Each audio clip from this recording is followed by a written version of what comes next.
কিয়ামতের আগে যে মালহামার যুদ্ধ হবে, তখন রাসূল সাল্লাল্লাহু আলাইহি ওয়াসাল্লাম বলেছেন মালহামার যুদ্ধের সময় মুসলমানদের ফুস্তাদ বা তাবু হবে, শিবির হবে এই ফিলিস্তিনের দামেস্কের পাশে আল গৌতা নামে এক জায়গা আছে, ওই গৌতাতে। এবং ঈসা আলাইহিস সালাম এসে যে দাজ্জালকে হত্যা করবেন সেটাও ওই শামে, ফিলিস্তিনের বাবুল লুদ এখনো একটা জায়গা আছে, ওই জায়গাটার নাম এখনো বাবুল লুদ, ওখানে তিনি দাজ্জালকে হত্যা করবেন।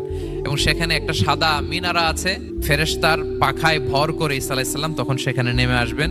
ওই ফিলিস্তিনের ওই শাম দেশের ওই মিনারার পাশে তিনি এসে পৃথিবীতে তিনি নুজুল করবেন, নুজুল ঈসা আলাইহিস সালাম, যেখানকার বেথলেহেমে ঈসা আলাইহিস সালাম, জেসাস ক্রাইস্ট তিনি জন্মগ্রহণ করেছেন, ঈসা আলাইহিস সালামের জন্মস্থান।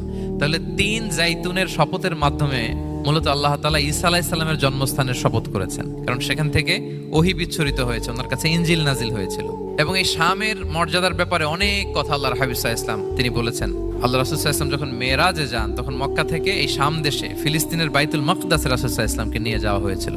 এবং রাসূল সাল্লাল্লাহু আলাইহি ওয়াসাল্লাম প্রায় বলতেন তুবা আলি শাম, শামের জন্য বরকত, কেননা ফেরেশতারা তাদের রহমতের পাখা শাম দেশের উপর বিছিয়ে রেখেছে। এবং তিনি বলতেন ফিতনার সময় আলাইকুম বিশাম, তোমরা শামে যেও, শামে থেকো।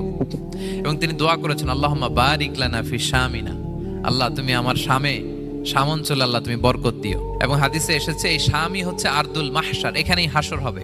শাম অঞ্চলকে বিস্তীর্ণ করে এখানেই ময়দানুল মাহশার আল্লাহ তাআলা কায়েম করবেন, হাসরের ময়দান এখানেই হবে। এবং সেখানেই হচ্ছে সানিউল কিবলাতাইন, আমাদের আগের কিবলা কিন্তু বাইতুল মাকদাসের দিকে ছিল, যেটা শামে অবস্থিত, ফিলিস্তিনে বাইতুল মুকাদ্দাস। যেই মসজিদে নামাজ পড়লে 1 রাকাতে 500 রাকাতের সওয়াব। 3টা মসজিদে সালাত পড়লে স্পেশাল ভার্চুর কথা আছে, এর বাইরে আর অন্য মসজিদের বিশেষ কোনো ফজিলত নাই, বাকি সব মসজিদ সমান। এক হচ্ছে মসজিদুল হারাম, 1 রাকাতে 1 লক্ষ রাকাত। 2 নম্বর মসজিদে নববী, 1 রাকাতে 1000 রাকাতের সওয়াব, আর একটা দুর্বল বর্ণনায় 50,000 রাকাতের সওয়াব। 3 নম্বরে এই মসজিদুল আকসা, 1 রাকাতে 500 রাকাতের সওয়াব। এই 3 মসজিদে যেন আমরা যে সালাত আদায় করতে পারি, আল্লাহ তুমি তৌফিক দান করো। 2 মসজিদে তো একেবারেই সহজ যাওয়া, মক্কা মদিনাতে।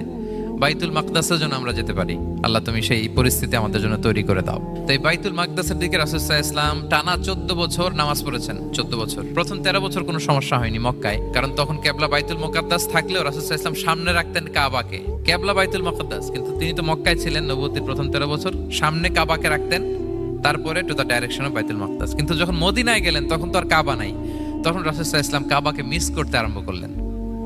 আর প্রায় আল্লাহর কাছে কামনা করতেন আমার বংশের গোড়া ইব্রাহিম আলাইহিস সালামের রুট, যেখানে আমার জন্মস্থান, সেই কাবার দিকে যদি আবার কিবলাটা ফিরিয়ে দেয়া হতো। কদ নারা তাকাল্লুবা ওয়াজহিকা ফিস সামা ফালানুওয়াল্লিয়ান্নাকা কিবলাতান তারদাহা, আল্লাহ আয়াত নাযিল করলেন, নবী আপনি আকাশের দিকে তাকিয়ে কি ভাবেন আমি বুঝি, আপনি চান কিবলা যেন আমি মক্কার দিকে ঘুরিয়ে দেই, আল্লাহ তাআলা ঘুরিয়ে দিলেন। আল্লাহ বলেন ফাওয়াল্লি ওয়াজ